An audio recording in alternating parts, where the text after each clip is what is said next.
Olá, meus queridos irmãos e irmãs, graça e paz da parte do nosso Senhor e Salvador Jesus. Estamos chegando com mais uma oração da noite, ao final de mais um dia, dando sequência aos nossos estudos a respeito de Apocalipse 7x7, uma mensagem de fé, esperança e encorajamento. Hoje nós vamos estudar Apocalipse 2, versículos 18 a 29, a mensagem para a igreja em Tiatira. No último estudo, nós vimos a mensagem para a igreja em Pérgamo. Esta carta a Tiatira faz parte do grupo de 3 cartas, onde nós temos censuras e elogios. A igreja de Tiatira, assim como a igreja de Éfeso e Pérgamo, elas receberam de Jesus elogios, mas também críticas. A igreja de Tiatira, de fato, foi uma igreja que também ficou extremamente tolerante para com o pecado e por isso foi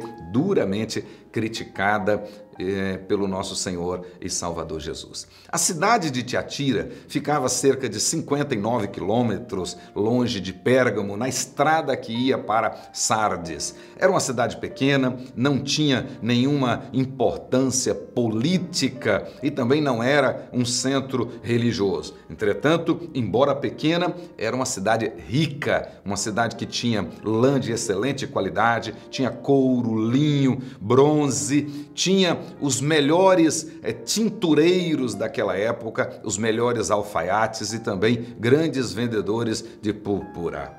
A igreja, como a cidade, também era uma igreja rica.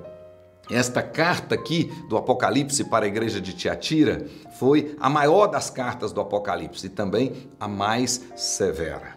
Tiatira era sede, naquela época, de várias associações comerciais muito importantes naquela época. E era quase impossível ser um comerciante bem-sucedido e ganhar dinheiro sem entrar em uma daquelas associações. Não participar daquelas associações comerciais certamente era sinônimo de prejuízos, sinônimo de dificuldades.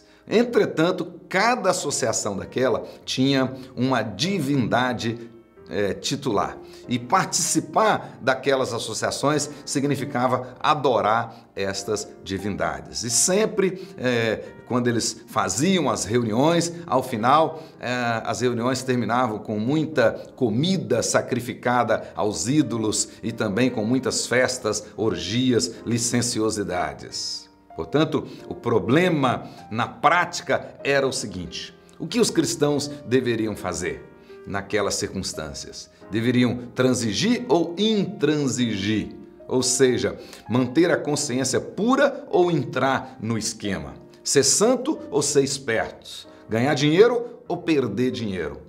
Qual deveria ser a posição do cristão? Esse era o problema que estava acontecendo lá na igreja de Tiatira. Ou seja, não se associar àquelas associações e perder dinheiro, perder status, de fato não ter reputação para vender os seus produtos, ter dificuldade para vender os seus produtos, ou se associar e mais cedo ou mais tarde ter que negar o Senhor Jesus.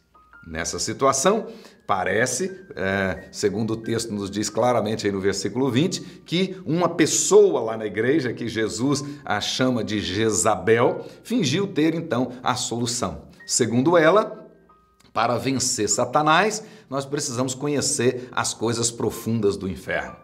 Ou seja, não se pode vencer o pecado sem conhecê-lo profundamente. É o que está aí no versículo 20. Olha o que Jezabel, essa Jezabel dizia, né? Não se pode dizer claramente, não somente ensine, mas ainda seduza meus servos a praticarem a prostituição e a comerem coisas sacrificadas a ídolos. Parece que essa líder que tinha lá na igreja dizia, não tem nada a ver, vocês podem participar sim dessas associações, né? Pode inclusive comer lá nas festas deles, pode inclusive praticar certas imoralidades, não tem problema. Esse era o pano de fundo desta carta a Tiatira. Vamos ver aí, a identificação do autor é a mesma que aparece no capítulo 1, versículo 15, mostrando Jesus como aquele que sabe todas as coisas, que é onisciente, que sonda os corações e que tem todo o poder. E depois no versículo 19 temos a declaração de conhecimento e também os elogios. Diz lá, conheça as tuas obras, o teu amor, a tua fé, o teu serviço, a tua perseverança e as tuas últimas obras, mais numerosas do que as primeiras. Podemos ver que boa parte da igreja eram pessoas sinceras. E essa igreja era uma igreja viva, uma igreja ativa, tinha até um grande ativismo e que Jesus, num certo sentido, até elogia. Mas logo depois, aí no versículo 20, vem a reprovação. Olha aí no versículo 20. Tenho, porém, contra ti que toleres que essa mulher Jezabel.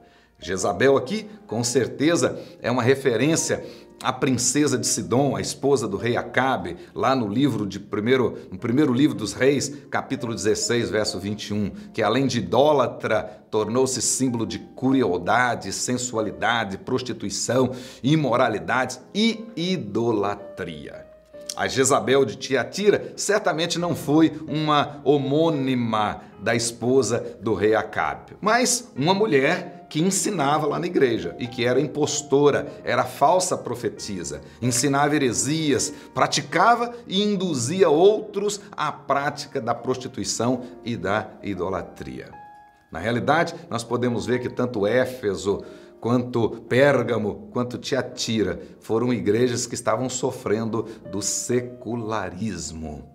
Muitos pensavam que podiam conciliar um estilo de vida que pudesse agradar o mundo e a Deus. E isso Jesus diz que é impossível. Mateus capítulo 6, 24, João 2, 15, 3, 7 a 10 e tantos outros textos diz que é impossível agradar a dois senhores concomitantemente. Tiago, capítulo 4, verso 4 diz assim, infiéis, não compreendeis que a amizade do mundo é inimiga de Deus?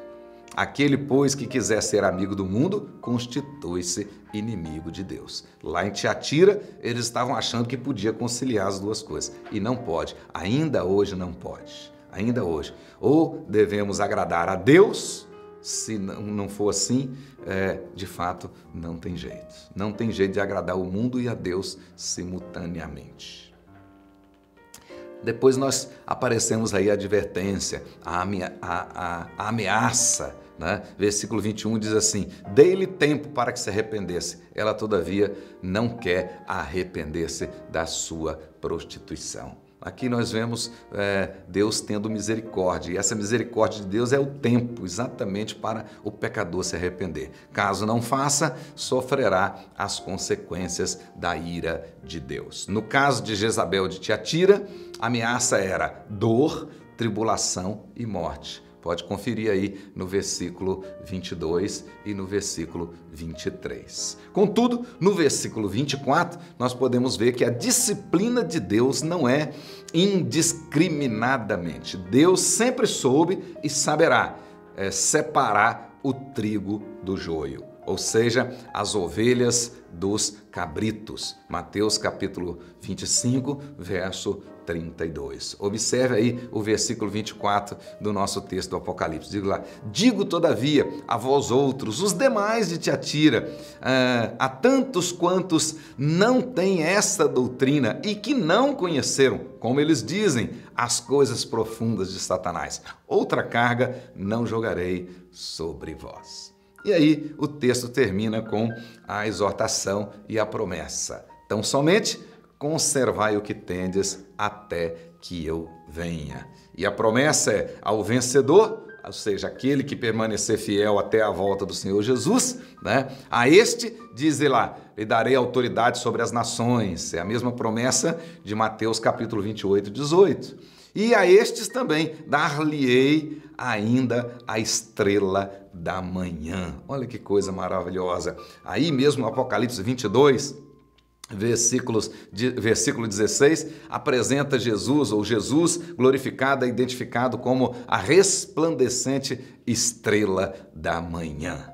Para o ímpio, Jesus é a luz do mundo. Para Israel, ele é o sol da justiça. E para nós, para a igreja, ele é a resplandecente estrela da manhã. Para os antigos povos, a estrela da tarde simbolizava a morte, mas a estrela da manhã simbolizava a vida. E Jesus é a nossa vida. Ele termina: quem tem ouvidos para ouvir, ouça o que o Espírito diz às igrejas. Que Deus te abençoe e que nós possamos agradar somente a Deus. Não tem jeito de agradar o mundo e a Deus ao mesmo tempo. Não tem como. Quem é amigo do mundo é inimigo de Deus. Quem é amigo de Deus é inimigo do mundo. Que Deus te abençoe, abençoe a sua casa. Até o nosso próximo encontro, em nome de Jesus.